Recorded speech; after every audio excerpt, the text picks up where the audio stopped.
And when asked, this is how the story will be told.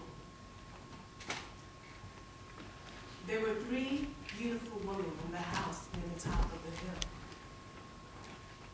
The Ellow sisters, the beauties.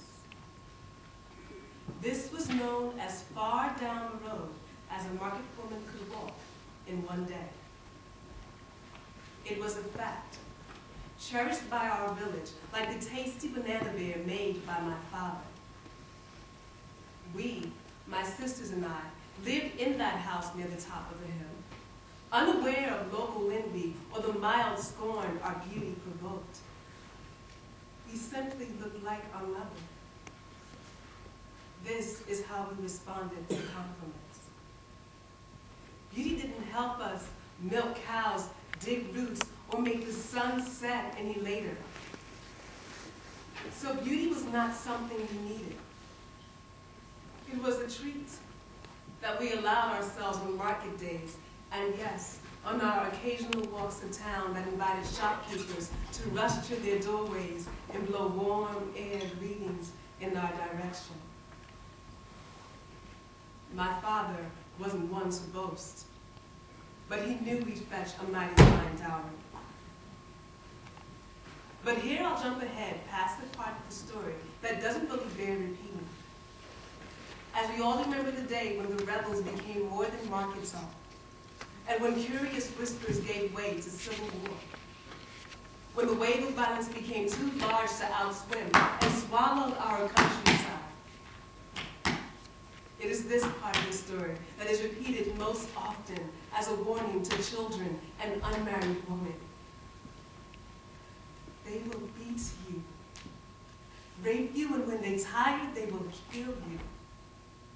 You'll be lucky if they make you a concubine or a slave.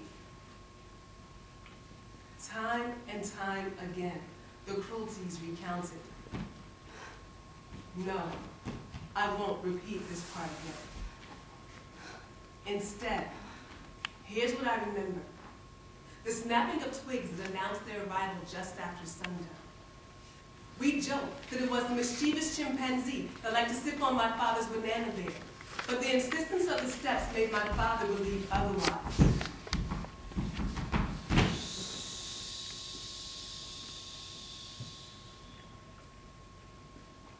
He blew out the candle.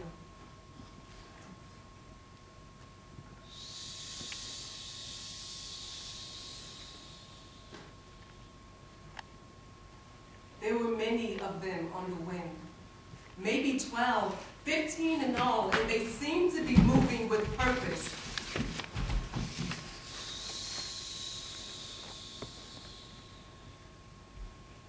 My mother quietly scooped up our warm dinners and dumped them into the latrine in the back. She rushed about our home looking for things to hide, whatever she could gather in a matter of minutes, anything and everything, working to erase our presence.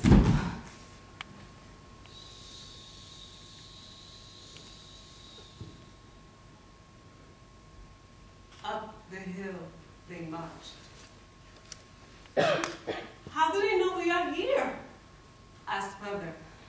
Our house couldn't be seen from the road. They know, said Father. A curious look crossed between them. My mother fetched her celebration lipstick, smearing bright red color on her lips.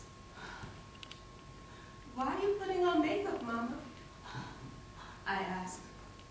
We are expecting company, she said, and then rubbed shea butter on her face and body, giving her skin a robust glow. We could hear the rebels singing. A playful marching song, I think. They will beat you, rape you, when they tire, they will kill you.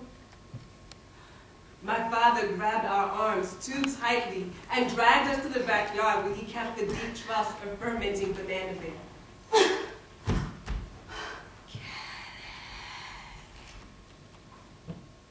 He whispered.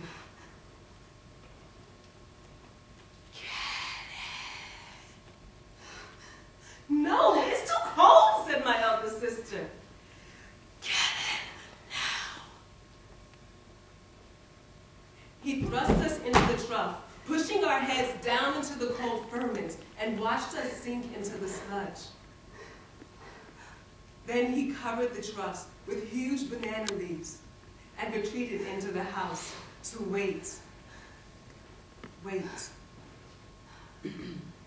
and wait. The singing was closer. We now could make out the lyrics of the playful marching song. We held hands, which we hadn't done in years. They will beat you, rape you, when they tire, they will kill you. There we floated in Banana Bear, getting drunk on vapors. We listened as the soldiers moved about our homes, shouting for food, money, woman, where are they? Demanded a boyish voice. Who? My father's panic drained him of authority. The three sisters, the beauties, we want them! Our virginity was theirs, of course, and theirs to enjoy and ruin.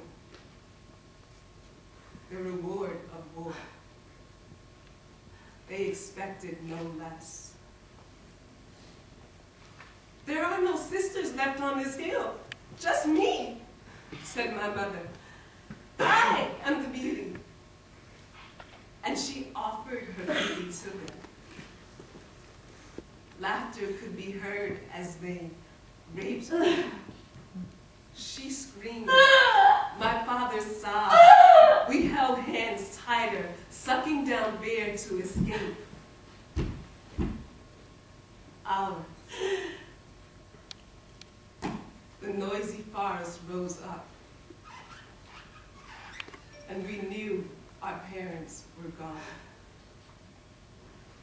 We didn't dare move.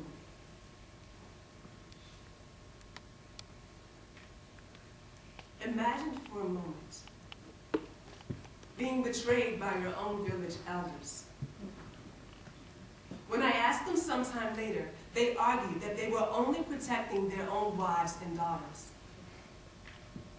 We, the beauties, were their only offering. All they had to give of any value. Us. Eternity. There, hidden away, numb, shivering, we floated in Banana Bear until morning light crested our hill, and a day passed, and another morning came in the same way.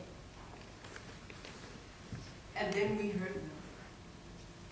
Footsteps approaching the trough, and we prepared to surrender our innocence. This was a moment we had known might come. We each gulped a huge mouthful of bear, preparing. Hours of our tears blended with the beer, giving it a familiar saltiness. Our hearts beat mad beats, sad beats, bitter beats, angry beats. The footsteps were above us. A lone figure cast a shadow across the banana leaves. We held our breath as a hand slowly lifted away our protective cover.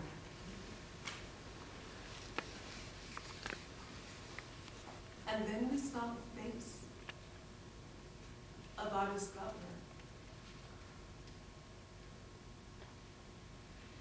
An ancient, white, bearded chimpanzee peered down at us, looking as surprised as we were.